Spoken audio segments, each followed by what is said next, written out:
বন্ধুরা, কেমন আছো তোমরা? তোমাদের জন্য একটি রোমান্টিক নতুন গল্প নিয়ে আসলাম। আশা করি তোমাদের ভালো ও মজা লাগবে। আর হ্যাঁ, ভিডিওতে লাইক দিয়ে চ্যানেলটি সাবস্ক্রাইব করে দিও। তাহলে চলো মূল গল্পে চলে যাই। নিজের বরের কোলে অন্য একটি মেয়েকে এভাবে বসে থাকতে দেখে হাত থেকে খাবারের ট্রেটা ঝঞ্ঝ নিয়ে মাটিতে আছড়ে পড়ল। পরে যেতে নিয়েও নিজেকে সামলে নিলাম।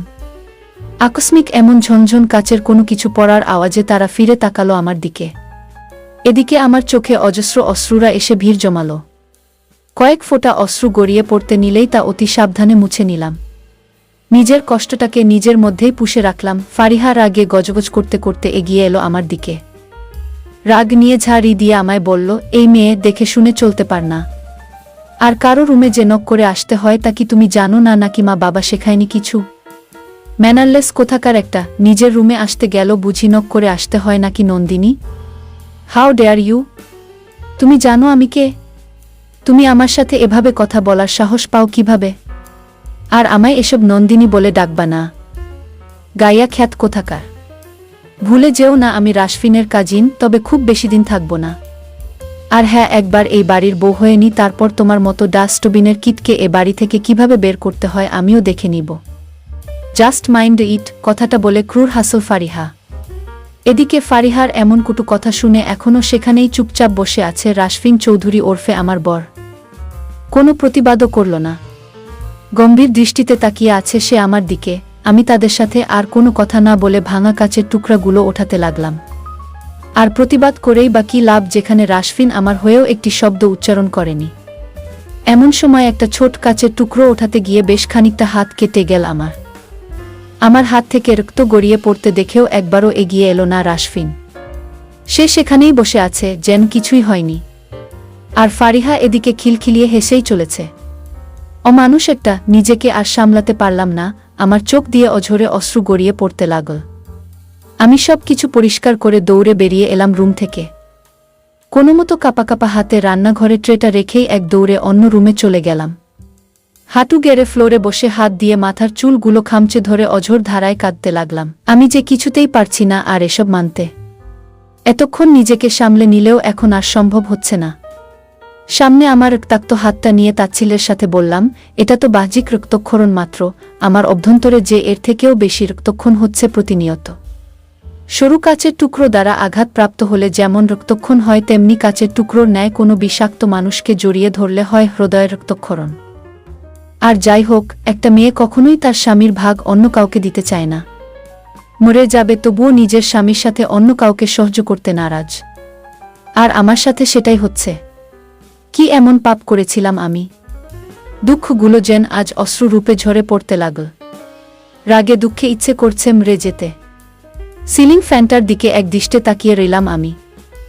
অতিরিক্ত কান্নার ফলে মাথাটা ধরে আসছে যেন। চোখের সামনে আবছা আবছা ভেসে উঠতে লাগল অতীতের সেই স্মৃতিমাখা দিনগুলি। শাড়িটা ঠিক করে সিঁড়ি দিয়ে নামতে নামতেই হুট করে কারো সাথে ধাক্কা খেয়ে তাল সামলাতে না পেরে পড়ে যেতে নিলেই বলিষ্ঠ হাতে ধরে ফেলে কেউ একজন। সামনে তাকাতেই বাচ্চাকা খেয়ে গেলাম। সাথে ভীষণ ভয়েও পেলাম।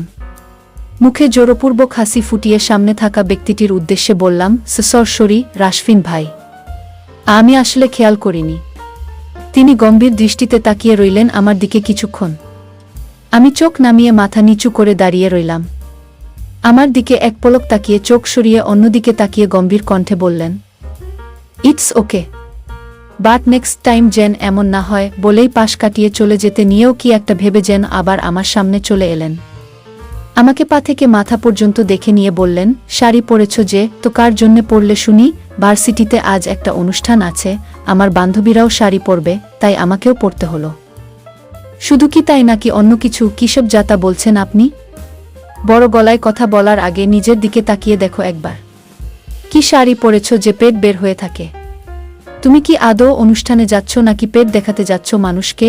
রাশফিনের এমন কথা শুনে নিজেকে একবার পরখ করে দেখলাম। সত্যিই তো, চিকিলস যা। বারবার কি এই লোকটার সামনেই এমন বিব্রতকর পরিস্থিতিতে পড়তে হয় নাকি? লজ্জায় আমার কান দিয়ে গরম ধোঁয়া বের হচ্ছে মনে হয়। আচ্ছা, এই মানুষটা কি একটু ঠিকভাবে কথা বলতে পারে না? সবার সাথে ঠিকভাবে কথা বললেও আমার সাথেই কেন এভাবে কথা বলে? আমাকে এভাবে দাঁড়িয়ে থাকতে দেখে জোরে ধমক দিয়ে বললেন, কি হলো, কথা কি এখনো কানে পৌঁছায়নি তোমার অরনিশা? আচমকা ওনার এমন ধমক শুনে আমি আর চোখের জল আটকাতে পারলাম না, কান্নাই করে দিলাম। আমায় কাঁদতে দেখে তিনি আরও রেগে গিয়ে বললেন, একদম নাকামি করবে না বলে দিলাম। আমার সামনে তো নাই, শাড়িটা কি ঠিক করবে নাকি এভাবেই যাবে? ওনার কথার কোনো উত্তর না দিয়ে আমার রুমে চলে এলাম। এই মানুষটা এমনি আমার মুডটাই নষ্ট করে দিল। রাগে দুঃখে মনে হচ্ছিল ওনার মাথার সবগুলো চুল টেনে ছিঁড়ে ফেলতে। এই লোকটা যে আমার মাম্নির ছেলে, তাকে বলবে? মাম্নিরা সম্পর্কে আমাদের কেউ না হলেও আমাদের ফ্যামিলির সাথে খুব ভালো সম্পর্ক, ছোটবেলা থেকেই আমি তাকে মাম্নি বলেই ডাকি। আর এই শান্তশিষ্ট মাম্নিটারই একমাত্র বেয়ারা ছেলেটাই হলো রাশফিন চৌধুরী। অহংকারের দাপটে যার কিনা মাটিতে পাই পড়ে না। আজ আমাদের বাড়িতে বেড়াতে এসেছিল আর ঘটে গেল এইসব কাণ্ড। 7-5 ভাবতে ভাবতে মনে মনে অজস্র গালি দিলাম রাশফিন ভাইকে। অর্নিশা মা একটু দাঁড়াতো, পেছন ফিরতে দেখলাম হাসি মুখে মাম্নি দাঁড়িয়ে। মাম্নিকে দেখতেই এক হাতে জড়িয়ে ধরলাম তাকে। মাম্নি, ভার্সিটি যাব, আজ অনুষ্ঠান তো, পরে এসে তোমার সাথে সারারাত গল্প করব বলেই বের হতো যাব। অমনি মাম্নি বলল, একা একা কোথায় যাচ্ছিস? রাশফিনকে বলছি ও দিয়ে আসবে তোকে। মানে ইম্পসিবল, আমি কখনোই যাব না রাশফিন ভাইয়ের সাথে। কেন রে, আবার ঝগড়া হয়েছে? বেটাখা রুশ একটা, সকাল সকাল এসে আমাকে ঝাড়ি দেয়। কথাটা কি ভালোভাবেও বলা যেত না? সবার সাথে ভালোভাবে কথা বলে, তাহলে আমার সাথেই কেন এমন রুড বিহেভ করে? মাম্নি হেসে দেয়। কারো গলা খাকারির আওয়াজে ফিরে তাকালাম, সেদিকে তাকিয়ে দেখি অগ্নিদৃষ্টিতে আমার দিকে তাকিয়ে আছে রাশফিন, যেন আমায় চোখ দিয়েই ভস্ম করে দেবে। এবার কি হবে আমার? আমি তো আজকে শেষ। রাশফিন ভাই আজ আমায় মেরেই ফেলবে। বাসর রাতে অত্র নিজের রুমে ঢুকতেই দেখল তার বিয়ে করা বউ আভা শাড়ি ফেলে ব্লাউজ আর পেটিকোট পরে দাঁড়িয়ে আছে। বাসর ঘরে ঢুকেই এরকম একটা দৃশ্য দেখতে অত্র তার জন্য মোটেই প্রস্তুত ছিল না। না চাইতেও অত্রের চোখ চলে যায় আভার পেটের বাম পাশে থাকা অসম্ভব সুন্দর তিলটার দিকে। তার চোখ আটকে যায় সেখানে। ফর্সা পেটের উপর কালো তিলটা চুম্বক এর মতো আকর্ষণ করছে তাকে। ধীরে ধীরে সে একটা ঘোরের মধ্যে চলে যাচ্ছে। হঠাৎ করেই হুঁশ ফিরে আসায় অত্র কোনো মতো নিজেকে সামলে নিয়ে বলে ওঠে, এই মেয়ে, তোমার কি লজ্জা নেই? আভা পিছন ফিরে অত্রকে দেখে বিশাল বড় একটা শক খায় ও দরজা লক করতে ভুলে গিয়েছে। আভা তাড়াতাড়ি নিজের 3 পিস নিয়ে বাথরুমে ছুটে চলে যায়।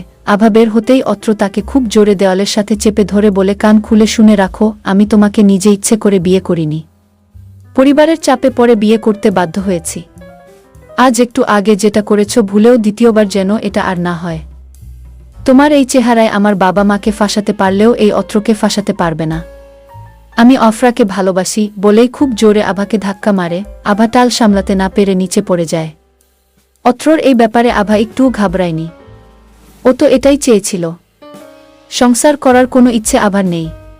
আভা উঠে দাঁড়িয়ে অত্রকে বলল, ধন্যবাদ, আপনি আমার অনেক বড় একটা উপকার করলেন। আভার কথা শুনে অত্র অবাক হয়।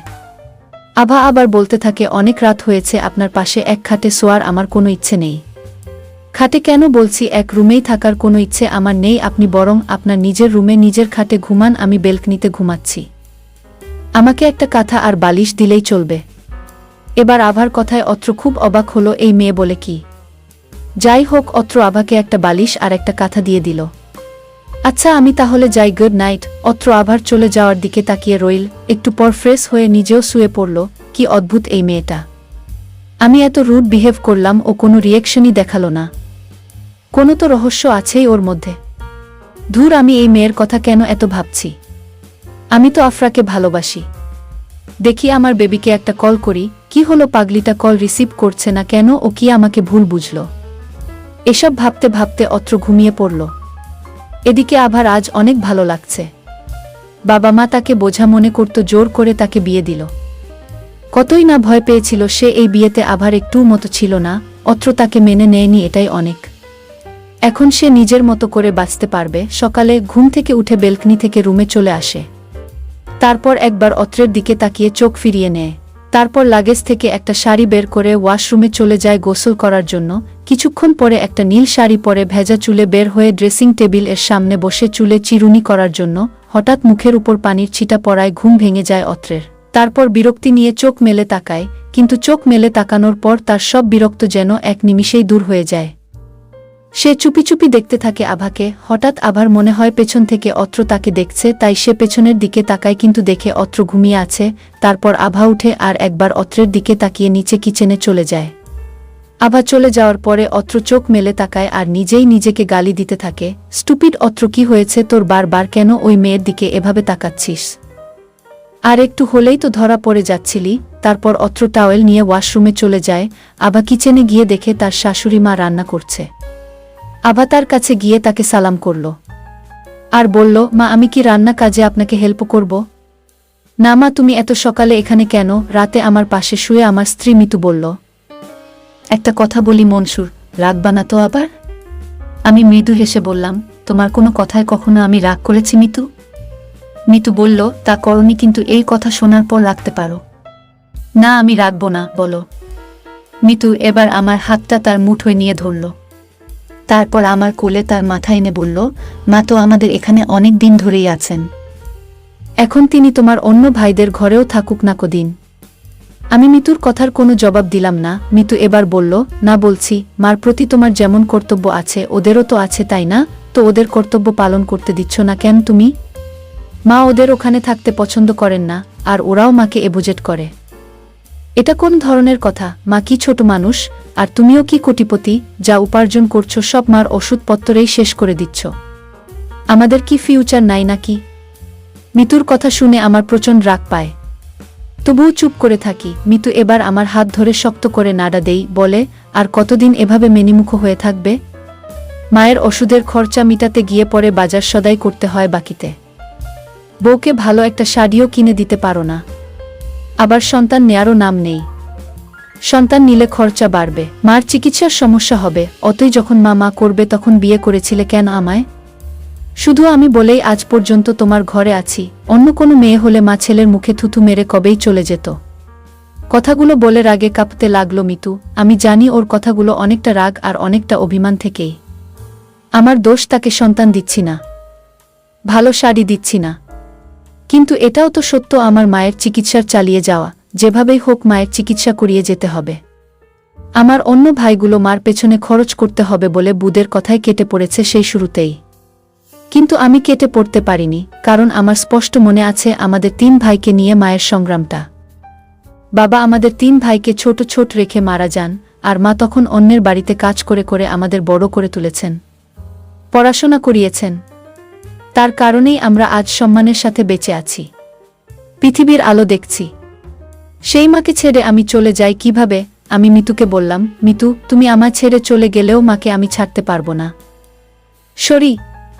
মিতু বলল, তোমার যেহেতু মার প্রতি অত ভক্তি, তাহলে মা নিয়েই তুমি থাকো, আমি যাচ্ছি। বলে মিতু আমায় ধাক্কা দিয়ে সরিয়ে আমার কোল থেকে তার মাথা তুলে নেয়। তারপর তার যত কাপড় চোপড় আছে সব প্যাক করে নিয়ে বাসা থেকে বের হয়ে চলে যায়। আমি কিছু বলি না, চুপ হয়ে শুধু দেখি। রাতে মা আমায় ডাকেন।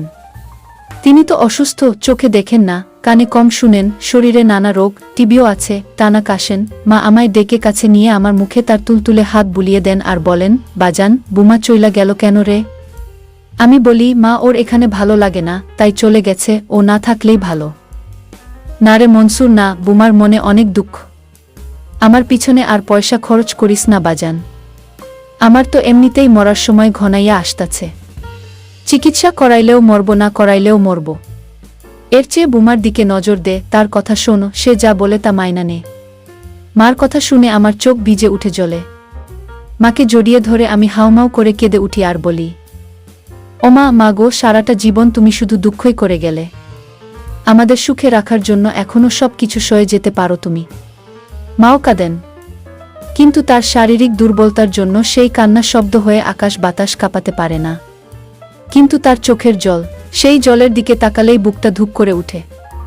এই জলের ভার যে অহুদ পাহাড়ের চেয়েও বেশি। রাতে মিতুর মা ফোন দেন আমায়, বলেন, বাবা, সবকিছু আবেগ দিয়ে হয় না, মা তো আর তোমার একার না, আরও 2 ভাই আছে তোমার, তারা না দেখলে তুমি একা দেখবা কেন তোমার মারে? আমি তার কথা শুনেও চুপ হয়ে থাকি, উত্তর করি না। মিতুর মা আমায় চুপ করে থাকতে দেখে বলেন, মিতুরে কিভাবে তুমি পাঠিয়ে দিতে পারলা? তুমি কি ভাবছ মিতুর তুমি ছাড়া অন্য কোনো গতি নাই? না বাবা, এইটা ভাইব না। মিতুর চেহারা সুরত কম না, পড়াশোনা আছে, বাপের অর্থবিত্ত আছে, তার ইচ্ছে করলে আজকেই আমি আরেক বিয়ে দিতে পারি, কিন্তু দিতেছি না। এইসব ঝামেলায় না যাওয়া ভালো। মনসুর, তুমি রাতে চিন্তা করো, ভেবে দেখো কি করবা। আমি চুপচাপ এ পাশ থেকে ফোন কেটে দেই। তারপর একটা দীর্ঘশ্বাস ছেড়ে দিয়ে ভাবতে থাকি, পৃথিবীতে আদৌ কোনো ভালো মানুষ আছে তো? আমি বিয়ে করতে পারবো না, এতদিন পরে এই কথা আসলো কেন? তবে কি তুমি আমার সাথে যা করেছ কেবল অভিনয়? আমাকে ভালোবাসো না? তোমাকে এখনো ভালোবাসি, তবে আমি বিয়ে করতে পারবো না। তুমি কি চাও সারা জীবন তোমার সাথে বিকালে রিক্সায় ঘুরবো, দুপুরে বৃষ্টিতে ভিজবো আর আমার বাবার বাসায় থাকবো? তোমার ইচ্ছে হলে বিয়ে করে নিতে পারো, আমি আটকে রাখবো না। আটকে রাখবে না? আটকে রাখবে বা কেন? তুমি আমাকে কখনো ভালোবাসোনি, কিংবা তোমার ভালোবাসা ফুরিয়ে গেছে? আমাকে এখন তোমার পুরনো পোশাকের মতো মনে হয়। তৃপ্তির চোখ লাল হয়ে উঠেছে, চোখ ভর্তি পানি। 3 বছর 4 মাস একসাথে থাকবার পরে লিমন বলছে সে কিনা তাকে বিয়ে করতে পারবে না। তৃপ্তি ঘর পালাতে রাজি। তৃপ্তি আর যাই হোক বাবার পছন্দের ছেলেকে বিয়ে করে সারা জীবন বুকের ভিতরে না পাওয়ার যন্ত্রণা নিয়ে কাটাতে পারবে না। কিন্তু লিমন এখন বলছে সে বিয়ে করতে পারবে না। তৃপ্তি কাঁদছে, লিমন পাশে চুপ করে আছে। তৃপ্তি চোখ মুছে বলল, তোমার কি সমস্যা আমাকে বলো। লিমন বলে, কোনো সমস্যা না। তৃপ্তি বলে, যদি সমস্যা না হয় আমাকে বিয়ে করতে কি অসুবিধা? আমি কি দেখতে তোমার চোখে অসুন্দর এখন? আমার কি বয়স বেশি হয়ে গেছে? লিমন বলে, কোনোটাই না। আমি সারা জীবন বলবো পৃথিবীর সবচেয়ে সুন্দরতম আমার প্রেমিকা, যার নাম তৃপ্তি। তবে আমি চাই না বিয়ে করে সেই প্রেমটা মুছে যাক। বিয়ে করলে প্রেম মুছে যাবে কেন? মুছে যায়, আমি নিজ চোখে মুছে দেখেছি। এই দেখো, আমার বাবা মা দুজনেই ভালোবেসে বিয়ে করেছে, তাদের বিশ্ববিদ্যালয়ের জীবনের প্রেম। একসাথে থাকতে আমার মা বাবার হাত ধরে ঘর পালালো। আমার নানুবাড়ির মানুষজন বাবার পরিবার থেকে উচ্চবংশীয় ছিলেন। মা বাবাকে বিয়ে করবার পরে আমার নানা মেয়েকে পরিচয় দিতে অস্বীকার করে দেন। আমার মা বিয়ের পরে 3 বছর বাবার বাড়িতে যেতে পারেননি। যখন আমি পৃথিবীতে আসলাম, নাতির কথা শুনে সেবার আমার নানা নানি মাকে বাড়িতে ফিরিয়ে নেয়। আমি যখন থেকে দুনিয়ার জটিলতা বুঝতে শিখেছে, আমি মা বাবার ভিতরে কোনো ভালোবাসা দেখিনি, যা দেখেছি মা বাবার ভিতরে ঝগড়া। একসময় হয়তো ভালোবাসা মুছে যায়, ওই যে জীবনানন্দ বলেন, প্রেম ধীরে মুছে যায়। আমি বুঝলাম আমার মা বাবার ভেতরকার যে ভালোবাসা বা প্রেম ছিল মুছে গেছে। এখন শুধু তারা দুইটা দেহ টিকে আছেন এক ছাদের নিচে, তবে ভেতরকার আত্মায় যে প্রেম ছিল সেসব কিছুই নেই। বাবা মায়ের সাথে ঝগড়া করে প্রায় রাতে ঘর থেকে বের হয়ে যেতেন, 2-1 দিন পরে বা ভোরে ফিরতেন। সেবার আর বাবা ফিরলেন না। 2 দিন চলে গেল, সপ্তাহখানেক চলে গেল, বাবা ফিরলেন না। মা কত জায়গায় খুঁজলেন, বাবা ফিরলেন না। 13 দিন পরে মা আমাকে নিয়ে নানু বাড়িতে চলে আসে। তৃপ্তি বলল, আমাদের ভেতরকার ভালোবাসা শেষে হবে না, তুমি রেখে দেও আমারে। লিমন পকেট থেকে সিগারেট বড়ে করা লাইটারে ফায়ার করে সিগারেটে 2 টান দিয়ে বলল, দেখো তৃপ্তি, আমি চাই না তোমার সাথে আমার সংসার হওয়ার পরে ঝগড়া হোক, তারপর আমাদের ভিতরকার এই ভালোবাসা কমে যাক। এর চেয়ে তুমি বরং আমার না হওয়া আক্ষেপে থাকো, আমার স্মৃতিতে তুমি স্পষ্ট থাকবে। লিমন চলে যায়। একটা সম্পর্ক এত সহজে শেষ করবার পরে এখন পৃথিবীর সবচেয়ে বড় অপরাধী তাকে মনে হচ্ছে। তৃপ্তির ভেজা চোখ তাকে পিছনে টেনে ধরছে, পা টেনে সামনে এগিয়ে যেতে পারছে না। লিমন জানে না এই দুঃখর সময় সে কিভাবে কাটিয়ে উঠবে। সংসারের প্রতি লিমনের কোনো টান নেই, সংসার বলতে বুঝি ঝগড়া। কি দরকার? ভালোবাসা ভালো থাকুক দূরে কোথাও। বাসায় ফেরবার পরে লিমনের মাথা ধরে আছে, বিছানা থেকে মাথা তুলতে পারছে না। অন্য সব সময় তৃপ্তিকে কল দেওয়া যেত, তবে তৃপ্তিকে এখন কল দেওয়া যাবে না। তৃপ্তির এখন রোদনঘরে উঠেছে, কয়েকদিন কাঁদুক, তারপর যখন স্বামীর সাথে কোনো পাহাড়ে ট্যুরে যাবে ভুলে যাবে লিমনের মতো প্রেমিকের কথা। হয়তো পুরোটা ভুলবে না, কখনো মনে উঠবে, কিংবা মনেই উঠবে না। লিমনের মা দরজায় কড়া নেড়ে বলল, ভিতরে আসবো? লিমন বলল, আসো। লিমনের মা আয়েশা ঘরের ভিতরে এসে বলল, তোর সাথে দেখা করতে এক মেয়ে এসেছ। লিমন বলল, কোন মেয়ে মা? আয়েশা বলল, তৃপ্তি। তৃপ্তিকে আয়েশা চিনে, বেশ কয়েকবার তৃপ্তি আয়েশাদের বাসায় এসেছে। লিমন বিছানা থেকে উঠে বসবার ঘরে গেল, তৃপ্তি বসে আছে। পরনে একটা বাদামি রঙের শাড়ি। শাড়িটা এর আগেও বেশ কয়েকবার তৃপ্তি পরেছে, তবে এখন এই শাড়িতে তৃপ্তিকে বড্ড অচেনা মনে হচ্ছে। লিমন গায়ে একটা ফুল হাতার শার্ট জড়িয়ে বের হলো, তৃপ্তিও লিমনের সাথে বের হলো। লিমন সিগারেট ধরিয়েছে, সিগারেটে কয়েক টান দিয়ে ফেলে দিল। এখন সিগারেট টানতেও ভালো লাগছে না। তৃপ্তি বলল, তুমি কি অসুস্থ? না, সুস্থ স্বাভাবিক আছি। তৃপ্তি বলল, তুমি আমার কাছে একটা সত্যি লুকিয়ে নিলে। লিমস বলল, কি সত্যি? তৃপ্তি বলল, তোমার বাবা যে তোমাদের ছেড়ে বিয়ে করেছে সে কথাটা তুমি বললে না। এই কথা বলবার মতো কিছু না। দেখো লিমন, এই কথা বলবার মতোই কথা। তোমার বাবার যে ভালোবাসা তোমার মায়ের প্রতি ছিল সেই ভালোবাসা ফুরিয়ে গেছে বলেই সে তোমাদের ছেড়ে দূরে চলে যেয়ে বিয়ে করে নিয়েছে। আবার লিমন চুপ করে হাঁটছে, যৌন নীরবতা তাকে আঁকড়ে ধরেছে। বাবাকে মা যখন কোথাও খুঁজে না, মায়ের খাওয়া ঘুম কিছুই ঠিক ছিল না, তখনই বাবার ফোন আসে। বাবা জানান তিনি বিয়ে করে নিয়েছেন। মা ফোনটা রাখবার পরে দেখলাম মায়ের চোখে কয়েক ফোঁটা পানি। এরপর আর মাকে কখনো কাঁদতে দেখিনি। মা যে আঘাত পেয়েছেন সেই আঘাত হয়তো শুষে নিয়েছে তার চোখের সবটুকু জল। তৃপ্তি বলল, দেখো লিমন, তুমি যদি আমাকে ভালোবাসো বিয়ে করতে পারো। আর যদি মনে করো তৃপ্তি নামের মেয়েটার জন্যে তোমার বুকে ভালোবাসা নেই, আমি জোর করব না। তোমাকে 2 দিন সময় দিলাম। সোমবার বিকাল 5টায় আমি নদীর ঘাটে অপেক্ষা করব। তুমি চাইলে আসতে পারো। তৃপ্তি রিক্সা নিয়ে চলে গেল। তৃপ্তি চলে যাওয়ার পরে শুরু হলো বৃষ্টি। লিমনের কোথাও দাঁড়াতে ইচ্ছে হলো না। বৃষ্টিতে ভিজতে ভিজতে বাসায় ফিরল। ভোররাতে লিমনের জ্বর উঠে। জ্বরের ঘোরে কিসব আবোল তাবোল বকছে লিমন। লিমনের পাশে বসে আয়েশা রহমান জলপট্টি দিয়ে দিয়েছে। সোমবার বিকালে লিমন নদীর ঘাটে যেতে পারে না। সোমবার সন্ধ্যায় লিমন চোখ খুলে দেখে তৃপ্তির মুখ। লিমনের মনে হচ্ছে সে ভুল কিছু দেখছে। তৃপ্তি জিজ্ঞেস করল, এখন কেমন লাগছে? লিমন বলল, ভালো। লিমন সুস্থ হলে তৃপ্তি আর লিমনের বিয়ে হয়। দোতলা ঘরে সাদামাটা ভাবে বাসর ঘর সাজানো হয়েছে। বিছানায় কিছু রজনীগন্ধা। রজনীগন্ধা তৃপ্তির ভীষণ পছন্দের। তৃপ্তির ইচ্ছে ছিল লিমনের সাথে তার বিয়ে হওয়ার পরে পুরো বিছানায় রজনীগন্ধা সাজানো থাকবে। আয়েশা রহমান ছেলের বিয়ে উপলক্ষে পোলাও মাংস রান্না করেছে। কাঠের জানালা খুলে দিয়েছে তৃপ্তি। লিমন তৃপ্তি পাশাপাশি বসে আছে, হাতে হাত। তৃপ্তির হাতে রজনীগন্ধা ফুল, পাশে লিমন। এমন একটা রাতের জন্যে তৃপ্তি বহুদিন অপেক্ষায় ছিল।